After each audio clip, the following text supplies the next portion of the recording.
ज्योतिष प्रणाम के साथ प्रिय दर्शकों, एक नई युति सूर्य मंगल की युति पे मैं एक आज की वीडियो रख रहा हूं। आप देखिए कि इन दोनों ग्रहों का क्या प्रभाव पड़ता है और जातक को क्या देते हैं। एक बात विशेष रूप से ध्यान रखें कि जन्म पत्र में 12 ही घर हैं और 9 प्रधान ग्रह है। ये 7 प्रधान ग्रह, 2 असिस्टेंट माने हैं जो राहु केतु है, लेकिन हम 9 के 9 को हम किसी का महत्व कम नहीं कर सकते। सभी को बराबर का सम्मान और पद देते हैं, क्योंकि हम सभी की पूजा करते हैं देवता मान करके। इसलिए हमारे लिए सभी अच्छे हैं, सुंदर हैं और पूजनीय हैं। ग्रह कभी कोई अशुभ फल नहीं देते, हमारे कर्मों के रूप में बैठते हैं। उसका हमें प्रभाव मिलता है कि हम जो बो का है वो हमें ग्रहों के रूप में काटना पड़ता है। तो हमारे कर्मों के अनुसार ग्रहों की नेचर है, या ग्रहों की नेचर के अनुसार हमारे कर्म है, वाइस वर्सा। अब जो सूर्य मंगल पे मैं आपको सामने एक युति रख रहा हूं, यह एक पुरुष जातक की है जो उत्तर प्रदेश के हापुड़ जनपद से है। और यह जातक मध्य जुलाई 85 में यहाँ संसार में आए थे। प्रातः 8:05 का इनका अवतरण का समय है। सिंगलन की पत्री है, कर्क के बुध है, मिथुन के सूर्य मंगल है, चंद्रमा शुक्र 10वें भाव में वृष के है, मेष के राहु 9वें भाव में है और बृहस्पति इनके 6वें में मकर के हैं। बाकी जो 2 ग्रह है शनि केतु, वे 3रे भाव में है। यहाँ हम देखते हैं कि शनि इनके वक्री है, अर्थात शनि की दृष्टि में सीधे बृहस्पति आते हैं। बुध की और मंगल की दृष्टि में भी बृहस्पति आते हैं। शनि और बुध दोनों को नपुंसक ग्रह की संज्ञा दी गई है, इसको हमें स्मरण रखना चाहिए। मंगल केवल अकेले देखते हैं दोनों के बीच में। बृहस्पति जो संतान के कारक हैं और पंचम पे अपना अधिकार रखते हैं, और पंचम पति भी यहां है। आप देखिए इनका जो विवाह है ये 85 की पत्री है और 2015 या 16 में इनका विवाह हुआ, 15 में हुआ है लास्ट में। तब से लेके आज तक ये पिता नहीं बने, पहली बात। तो मैं बात खोल चुका हूं आपको, कारण क्या रहा। दूसरी बात, ऐसी वजह से ये होता है कि जो जीवन साथी हम लेके आते हैं ऐसी पत्रियों जिनका पुरुषार्थ थोड़ा कम होता है, तो उसमें वही प्लेनेट स्ट्रांग होने चाहिए जो यहाँ पे कमजोर है या दूसरों को पीड़ित कर रहे हैं। बैलेंस तभी होगी समीकरण, अन्यथा नहीं होगी। सूर्य मंगल 11वें भाव में है इनके, तो इनसे बड़ा कोई है नहीं, बट नेचुरल है। 11वां भाव जो हाईएस्ट पॉइंट पर मानते हैं हम। उसके बाद तो डिसेंडिंग ऑर्डर है लगन पत्रिका में। मंगल और सूर्य में अंतर कितना है, यह बारीकी ये समझाने चाहते हैं कि जो सूर्य है वह 26, 29 और 43 कला के है, और मंगल जो है 29 और 49 कला के है। केवल 6 कला का अंतर दोनों में है, अर्थात दोनों एक ही नवांश में है, और वह नवांश भी बुध का है। तो बुध यहाँ भारी पड़ जाता है, एकादश भाव का मालिक, और दूसरे भाव का मालिक जो कुटुंब का है वो बुध भारी पड़ जाता है, जो स्वयं में एक नपुंसक ग्रह है। और वह लगन पर राहु की दृष्टि है, और लगन पे जब है तो पंचम पे भी राहु की दृष्टि हो जाती है। पंच में इस पीड़ित पहले मैं आपको बता चुका हूं कि मकर के हैं, कमजोर है, उसके बाद पीड़ित है। शुभ ग्रह 6ठे भाव में, तिर्क भाव में होना अच्छा नहीं माना जाता पराशरीय ज्योतिष के अनुसार। वह रोग बढ़ा देता है, आपत्तियां बढ़ा देता है, ऋण बढ़ा देता है, संघर्ष बढ़ा देता है। इनके साथ क्या है कि बुध जहां बुआ का कारक है, मौसी का कारक है, मंगल जहां चाचा का कारक है, इन दोनों ने, बुआ ने और चाचा ने, इनके साथ जो प्रॉपर्टी थी पिताजी के बाद में, उस पर झगड़ा कर दिया, और आज केस और चल रहा है इनका, अदालत में लंबित है केस, जल्दी सुलझता नहीं है। प्रॉपर्टी के केस हमारे यहाँ बहुत लंबे हो जाया करते हैं। तो अब आप देखिए, वैवाहिक का सुख मिला, संतान का सुख इनको नहीं मिला, प्रॉपर्टी पर रस्साकसी चल रही है और ये बच्चा अपना जॉब छोड़ के कितने दिन करे कचहरी में जाने के लिए छुट्टी लेगा, इसलिए छोटा सा व्यापार करने लगे। शुक्र और चंद्रमा दोनों दशम भाव में है। चंद्रमा यहाँ उच्च के हैं, अर्थात 12वें घर का मालिक उच्च का है, तो खर्च बढ़ गया, खर्च में उच्चता आ जाएगी, आमदनी में नहीं, आय में नहीं, प्रॉफिट में नहीं होगी। बुध जो प्रॉफिट का हाउस ऑफ प्रॉफिट का मालिक है, एकादश भाव का स्वामी है, वे 12वें में गया तो इनका लाभ यूं भी खर्च हो रहा है, इसलिए वहां से भी इनको नहीं, यानी प्लेनेटरी जो कॉन्फ़िगरेशन है वो इनका साथ नहीं देना चाहता। पंचमेश जब छठे में जाते हैं तो इसका अर्थ ये हुआ कि हमने पूर्व जन्म में शत्रुओं की बहुत भलाई की थी, इसलिए शत्रु पक्ष को खड़ा कर दिया अपने सामने। अब वो सब आपको उस समय चूसते रहे और आज भी आपको परेशान करें, वही सब पुण्य करे, क्योंकि दूसरे भाव से जो कुटुंब का वहां के ठीक पंचम में बृहस्पति जाते हैं, जो उस दूसरे भाव को भी देखते हैं, और दूसरे भाव में बुध की राशि आती है और ये बृहस्पति बुध को भी देखते हैं। तो बुध बृहस्पति का एक ये होता है कि जहां पे बैठते हैं वहां कमजोर पक्ष रखते हैं और जहां देखते हैं वो सब बढ़ा देते हैं। तो जातक का बुध यानी कि उनका खर्च बढ़ रहा है पहले और उसके बाद धन आ रहा है, तो धन कितना आगे जब खर्च आप बढ़ा रहे हैं कि खर्च वाले भाव में बृहस्पति की कर्क राशि है। इस तरह से हम देखते हैं दुपत्री बहुत कमजोर हो जाती है और इस जातक के हाथ कुछ लगता नहीं है, ये हानि में ही रहेगा, लॉस में रहेगा, ये हमें स्मरण रखना चाहिए। तो इस तरह से हम देखते हैं। हाँ, एक बात बहुत अच्छी है कि हम राहु को यहाँ पे बलवान मानेंगे, क्योंकि राहु मेष राशि का है, राहु कमजोर नहीं है, प्रथम राशि का है, तो ऐसे व्यक्ति को तिक्रम से, षड्यंत्र से, बुद्धि के चातुर्य से, बौद्धिक कौशल से काम लेना चाहिए, तो वह सफल हो सकता है, अन्यथा नहीं हो सकता।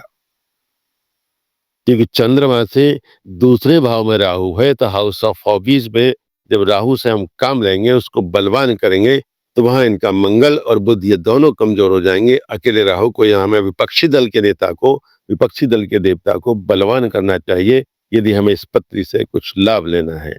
मैंने इनको यही बताया था, लेकिन ये भटकते बहुत हैं, इसलिए अब क्या कर रहे हैं क्या नहीं कर रहे हैं मालूम नहीं। इनका फोन आया था अभी पिछले महीने के, साथ में 1 आध महीने में आपसे मिलता हूँ, जब आएंगे तो बात होगी। इसी उपलक्ष्य में मैं दूसरे प्रमाण के लिए आपको एक और पत्र दे रहा हूं। वो देखिए, ये 13 सितंबर 1987 की पत्री है और लगभग 11 बजे प्रातःकाल का इसका जन्म है, एनसीआर में। ये तुला लगन की पत्री है। तुला लगन का स्थिति ये होती है कि ऐसे लोगों को अपना जीवन बैलेंस करने में बहुत मुश्किल आती है। तुला यदि तराजू है उसके पल्ले हिलते जुलते रहते हैं, तो ध्यान रखना चाहिए। जो ज्योतिष कहती है अपनी भाषा में, वो स्पष्ट करती है, किसी बात पे पर्दा नहीं रखती है, हम समझते नहीं या समझा नहीं पाते, ये दूसरी बात रही। अब दूसरे भाव में वृश्चिक राशि के शनि है, छठे भाव में राहु है मीन राशि के, और सप्तम में बृहस्पति वक्री मेष राशि के हैं। इनके सूर्य मंगल इनके भी 11वें भाव में है, केतु शुक्र और बुध 12वें भाव में है। शुक्र इनके अस्त हैं और मंगल इनके अस्त है, ये इनकी पत्री है। चंद्रमा अष्टम में है वृष राशि के उच्च, अर्थात कर्मेश उच्च है लेकिन अष्टम में है, वो पाताल लोक में चले गए। इसलिए कर्म करने के लिए इस जातक को, ये एक बालिका की पत्री है, जद्दोजहद करनी पड़ेगी। जब 2015 में इनका विवाह हुआ था तो उस समय इनके पिता की स्थिति बहुत अच्छी थी, 1 करोड़ से अधिक का पैसा इनके विवाह पर खर्च हुआ था। पर हम ये भूल गए उस समय कि जिस जीवन साथी से इनकी पत्री मिला करके विवाह किया जाता है, क्या वो अच्छी तरह मिलाई गई थी कि नहीं मिलाई गई थी उस समय, जबकि बहुत देश के धुरंधर ज्योतिषाचार्य इनके पास आते जाते थे और रहते भी थे इनके यहाँ, जिनका नाम पूरे विश्व में चलता था। जिस लड़के से विवाह किया गया था उसके पेट्रोल पंप महाराष्ट्र की राजधानी मुंबई में थे। कम ये भी नहीं थे, ये बिल्डर हैं। कारक भाव नासा के सिद्धांत काम करता है कि महिला की पत्री में सप्तम भाव में यदि बृहस्पति हो तो वो उसको सुख नहीं देते, क्योंकि बृहस्पति जहां बैठते हैं वहां ध्यान भी नहीं देते। ये दीपक कभी नहीं देखता अपने नीचे कि अंधेरा है। पूरे घर को, पूरे कमरे को, कक्ष को रोशन कर देगा, लेकिन अपने नीचे नहीं देख पाता है, इसलिए वहां अंधेरा रहता है। यही स्थिति सज्जन पुरुष की होती है कि वे घर में अपने में कम ध्यान देते हैं और इधर उधर बाहर ज्यादा देते हैं। तो बृहस्पति उसी श्रेणी में आते हैं कि बाहर का जगत भलाई बहुत करते हैं और अपने घर में ध्यान नहीं दे पाते, इसलिए सप्तम भाव बिगड़ गया। एक पुत्र होने के बाद इनका वैवाहिक संबंध ठीक नहीं रहा। एक और विशेष बात, कृत्तिका नक्षत्र के तीसरे चरण में इनका अवतरण हुआ है और कृत्तिका नक्षत्र के तीसरे चरण के नवांशपति शनि हो जाते हैं, स्वयं जो चंद्रमा के ठीक सामने है दूसरे भाव में। कृत्तिका नक्षत्र अपने आप में मांगलिक स्वभाव रखता है, पत्री मांगलिक हो अथवा नहीं हो, लेकिन यदि कृत्तिका नक्षत्र में किसी का अवतरण होता है तो वह मांगलिक प्रभाव रखता है। जैसे मैंने पहले कहा था कि तीसरे भाव में महिला की पत्री में यदि शुक्र हो या चतुर्थ में हो तो वे मांगलिक प्रभाव रखते हैं, केवल महिला की पत्री में। बहुत है मेरे पास इस तरह की। महारानी झांसी लक्ष्मीबाई की पत्री में भी तीसरे भाव में शुक्र थे, उनको विवाह का सुख नहीं मिला। इनको बृहस्पति सप्तम कारक है वहां पे, और सप्तमेश मंगल अपने से पंचम में अग्नि तत्व की राशि में अग्नि तत्व के स्वामी सूर्य के साथ में है, तो अग्नि बह जाती है, लेकिन चर राशि में हम उसे संतुलित कर पाते हैं क्योंकि लग्न भी चर है।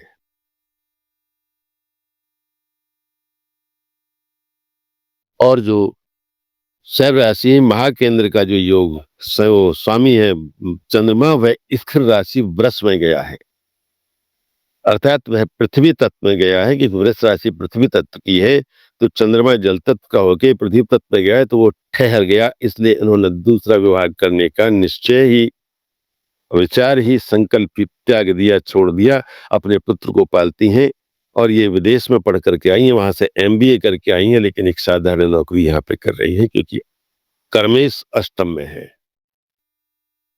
ये इनकी पत्री थी। अब आप देखिए कि इनसे बड़ा कोई नहीं है और इनका कोई भाई भी नहीं है, कोई बहन भी नहीं है, ये अकेली है। 11वें भाव में सूर्य मंगल की युति का हम फल आपको बता रहे हैं। इसी संदर्भ में एक और तीसरी पत्री लेते हैं। तीसरी पत्री में हम देखते हैं वह भी एक पुरुष की पत्री है और उनका जन्म भी राष्ट्रीय राजधानी में हुआ है। ये 19/80 की पत्री है और शाम को लगभग 5:45 बजे का इनका जन्म है। यह द्विस्वाब लगन की पत्री है, पहले द्विस्वाब की है, अर्थात मिथुन लगन की पत्री है। कर्क में इनके राहु है, चौथे भाव में बृहस्पति और शनि है, छठे में शुक्र और बुध है, सप्तम में सूर्य और मंगल की युति है, अष्टम में केतु है। ये इनकी पत्री है। चंद्रमा यहां भी इनके कृत्तिका नक्षत्र के ही हैं और वो भी तीसरे चरण के हैं, वहां भी स्वामी शनि हो जाते हैं। एक विशेष बात देखिए, द्विसभा वासी जो होते हैं, जितने भी जातक होते हैं, वे हमेशा ढुलमिल, इधर जाओ उधर जाओ, इस तरह से उनकी ऊहापोह कश्मकश की एक जीवन जीते हैं वो लोग। सप्तम भाव में धनु राशि अपने आप में अग्नि तत्व की है, सूर्य मंगल दोनों अग्नि तत्व के हैं, अग्नि बहुत ज्यादा बढ़ जाती है। ऐसे लोग द्विसभा में अपने आप को कंट्रोल नहीं कर पाते हैं, संतुलित नहीं कर पाते हैं, अनुशासित नहीं रख पाते हैं। यदि स्थिर लगन होती है तो वे स्थिर हो जाते हैं, अर्थात एक के प्रति विश्वास पात्र बन जाते हैं। लेकिन यहाँ पे ये जातक के 2 संतानें हैं और इनके अपनी पत्नी से अन्यंत्र संबंध है। जब ये मुझसे मिले तो मैंने कहा आप तो ऐसी महिला से मिलते हैं जिसका पति नहीं है, तो उन्होंने वो बात स्वीकारी कि जी हाँ बिल्कुल ठीक बात है। और ऐसे और भी बहुत लोग मिल जाएंगे, आपके आसपास भी होंगे, आपके खजाने में भी होंगे, यदि आप ज्योतिष से प्रेम करते हैं और ज्योतिषी हैं तो। पर लेकिन मैं यहाँ केवल युति पे बात कर रहा हूँ कि युति क्या फल देती है। ये अपने उस कामाग्नि को शांत करने के लिए इधर उधर जाते हैं। इनके पास एक है जिसके साथ ये रहते हैं, उनके साथ आप लिव इन में आज की डेट में मानते हैं। देखिए पाषाण युग में लिव इन में रहता था मनुष्य जब आया यहाँ संसार में, और तमाम पशु पक्षी आज भी लिव इन में ही रहते हैं। और ये पुनः आप दोबारा वहां से बात शुरू हुआ है। पत्नी से इनकी नहीं पटती है, लेकिन पत्नी के साथ रहते हैं, बच्चों के साथ रहते हैं और परिवार को अपने पास रखते हैं। तो इनके माता पिता का नाम है, बहुत अच्छी कॉलोनी में रहते हैं, एक पास कॉलोनी में रहते हैं दिल्ली की में। और इनकी व्यापार है, व्यापार सामान्य रूप से चलता है, बहुत अच्छा नहीं चलता, क्योंकि दूसरे भाव में कर्क के राहु हैं, जिनकी सब अपनी जो दृष्टि है नौवीं, वो 10वें भाव पर है, जहां की बृहस्पति की राशि है। और बृहस्पति उससे ठीक सामने चतुर्थ में शनि के साथ है। तो यहां देखिए कि ये सप्तम का सुख का मालिक जो बृहस्पति और शनि के साथ है, अर्थात बृहस्पति की पवित्रता दूषित हो जाती है, सप्तमी की पवित्रता दूषित हो जाती है, इसलिए इनका प्रेम पवित्र नहीं रहा। अब आप समझ गए होंगे, मैंने तीनों पत्नियां आपके सामने सूर्य और मंगल की डिस्कस की है कि सूर्य और मंगल की युति का क्या भाव और क्या फल होता है।